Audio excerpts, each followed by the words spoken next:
Hi you guys, it's Emily here. I'm here to talk to you about two really fantastic books for kids for Halloween. Amelia, Fang and the Barbaric Ball and The Little Witch. So we're going to talk all about these and you'll know a little bit about what they're about and if I recommend them or not. So these two books also fall under the horror or Gothic for children or the horror Gothic genre. There is such a thing. It's not quite as pronounced as what you would see in adult horror fiction like by Stephen King or Frankenstein or Dracula. But let's start by talking about Amelia, Fang and the Barbaric Ball. I love this book. It does have a paperback version with different cover art, but this is like shiny and pretty, and I love the art. It's so much fun. It's by Laura Ellen Anderson, and she actually, there's I think 3 in the series so far, and she actually does all the illustrations for her own book and the writing, so that's kind of neat. And just to double check, yeah, it's for grades 2 to 3, reading ages 7 to 12. It just depends. I kind of enjoyed it. It was a little, you know, when I get into screening the younger books, I study from more of a literary perspective, not a storyline perspective. But before I tell you what it's about, first thing I want to show you is the artwork. Now, it's the artwork in this book that sets the scene or the stage by bringing in the horror Gothic elements simply by the pictures. That sets the tone for the book. So here's Amelia Fang and her little pet Squashy, who is a pumpkin. What I really love is a nice table of contents. In the front, you can see this little map of her ghoulish world. Her family, they live in this kind of ghoulish goblin nocturnia darkness land. So it's got all the cute little places, the Catacomb Academy where they go to school, Nocturnia Palace, the Fang Mansion where they live. So lots of neat stuff. Here's her family. So we have Amelia Fang, Squashy, her mother, the Countess, Dracula. Drake is his name, her father is a vampire, some other little critters. This book reminds me a whole lot of the Addams Family. The Addams Family values the movies. Very much the dark, kind of morose, macabre, strange family. But look at, the book starts out like this beautiful kind of haunted mansion, which is where they live. Just the tone of the book with the bats and the full moon sets a stage for it being kind of a young version of a horror Gothic. And it starts with the language also setting that scene. It was a dark and gloomy Wednesday night in Nocturnia. Countess Frivolita Fang sipped her scream tea and tapped the dining room table with her long black fingernails as the clock struck 4 a.m. So you get into it, and then the next page is kind of white, so it goes back and forth. And here her family's at a table, getting ready, planning for the Nocturnia, the town of Nocturnia's Barbaric Ball. So then you have black again. So but I really think the artwork is beautiful, and there's all kinds of really neat creatures. Like this is the teacher at the Catacomb Academy where they go to school. It's kind of a skeleton head. There's funny little creatures that go to the school. There's let me see if I can find a photo. It really was a fun book. One thing that, well, first let me tell you what it's about.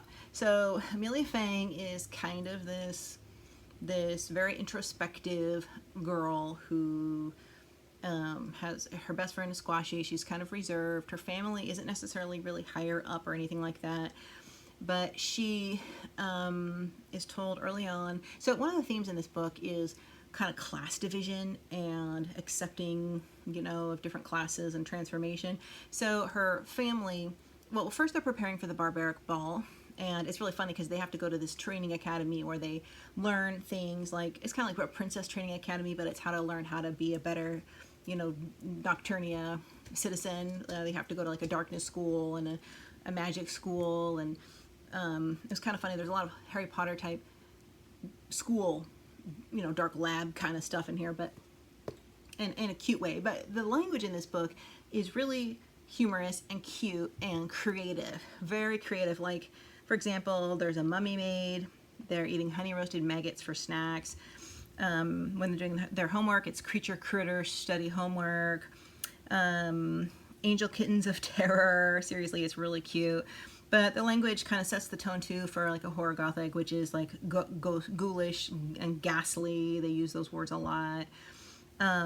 So the images and the vocabulary and the characters and the vocabulary to describe the world is what sets the stage for this being in that genre.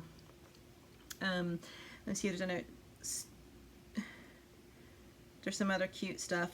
I love at the end they talk about what leads into her second book, Glitteropolis. And Glitteropolis is the city where the sun never goes down and your dreams always come true. I really love that. So basically, what I understand, I mean, you whiz through this super fast when you're reading books this young, but her family is told that the king and his son, the prince, are coming to town, and this family has to host them or entertain them, and so they come for dinner, and they're sitting around the table, and the little boy Tinjin is, I guess, the king's son or something to that effect, and he's a little spoiled. He's very demanding, and he's like getting everything he wants at the table, and the family's kind of catering to them, and he wants her pumpkin squashy pet, and she says no, but he gets to take it anyway, and yada yada. And then so there's a kind of a little bit exploration theme too. She goes off on her own at night to get her pet squashy back, and goes on a boat, and then sneaks into where he is staying, and wants to see her get him back. So she's fairly brave. One thing this author does is uses big giant words like this to indicate sound. So splat, ugh. So she's creating sensory description through large words. And another thing she does here,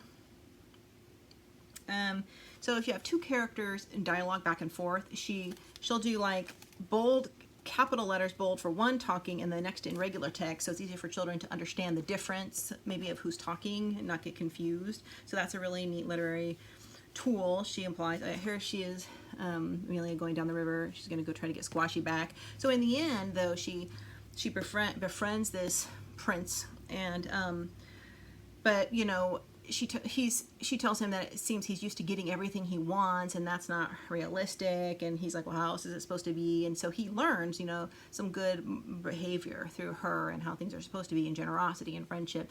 And at the end, it turns out that he's actually, they're actually the dreaded light people. The light people are the people that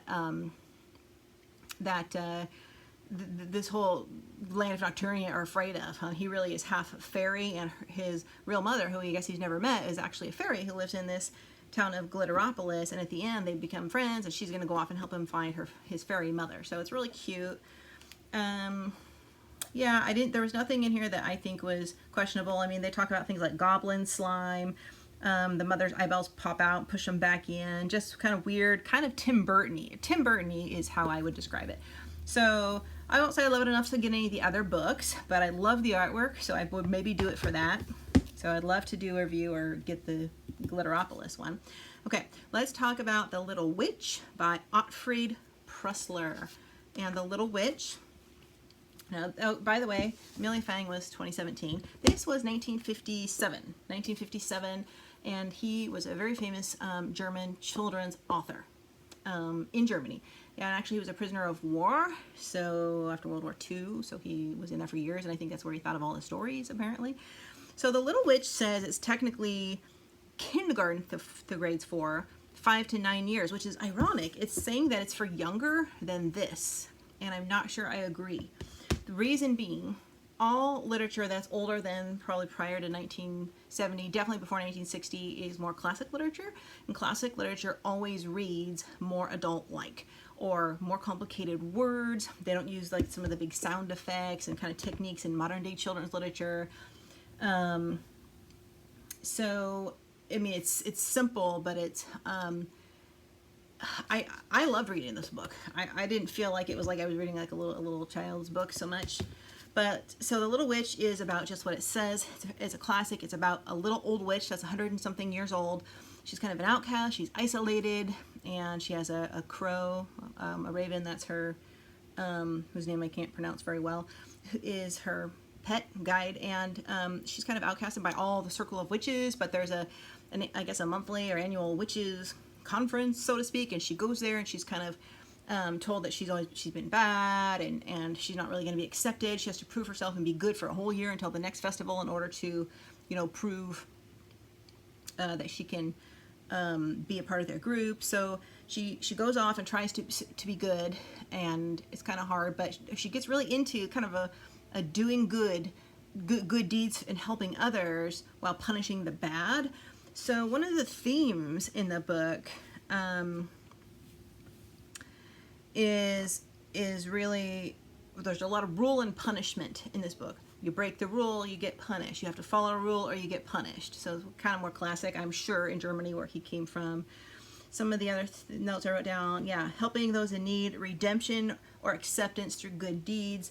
But so this is from the New York Children's Library, the New York Review Children's Collection, and there's a ton of classic stories of these books. I have a few of them, and you can get some of them on Amazon, some on eBay.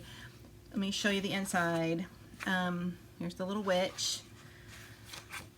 So starts out like this, and so this is really, it falls, I chose this for Halloween. It falls into the,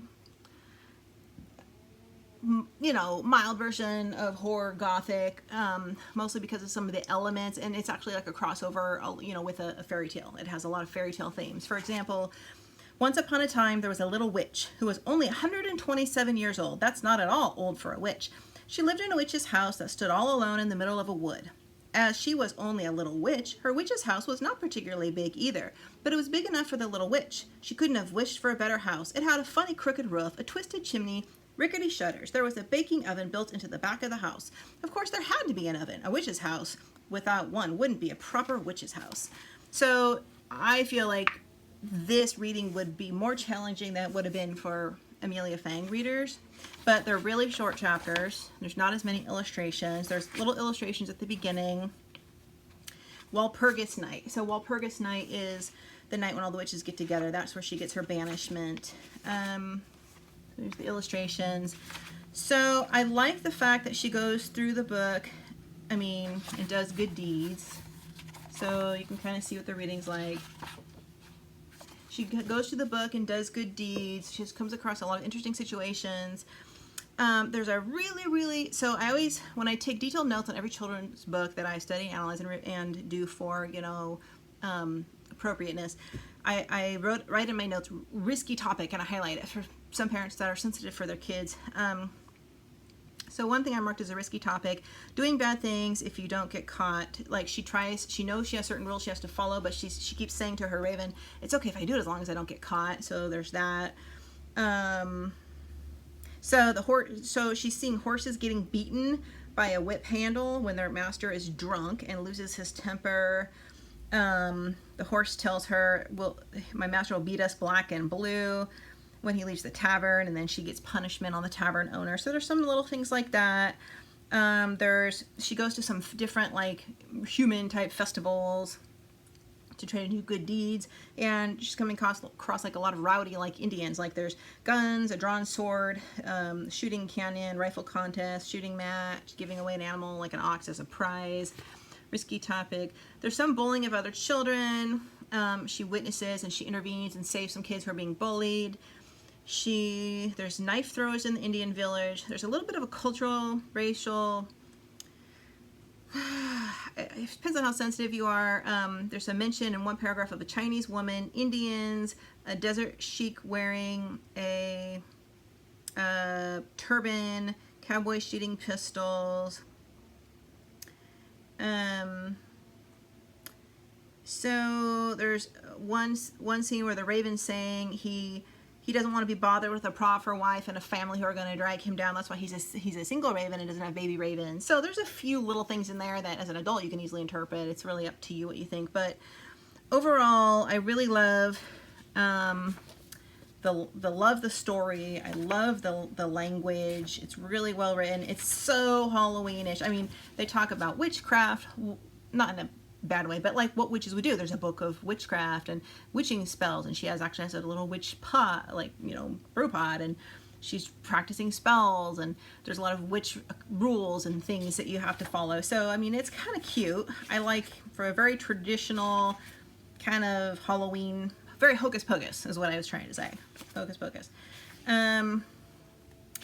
I would recommend it if it might be even fun to read to your kids and then just leave out some of those parts. So there's a, you know, she's really discriminated against. Oh, at the end, I just have to tell you about the ending. Let me see, there's one thing I wanted to show you.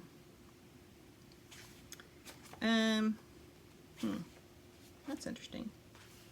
Anyway, can't find it. So at the end, she does good deeds all year. She thinks she's going to get rewarded. She goes back to the witch festival, and they still say she's bad. They boot her out, and now so there's a big revenge theme here. So at the end, she goes to this mountain and does this spell, and lights this big bonfire, and does this magic spell that sucks all the witches' brooms from all over the county to this fire and burns them all, and then she does another spell to steal all their magic, so she's the only witch like left in the whole land, and so that's her revenge. That's how it ends. But it really is a cute book. There's a witches' council.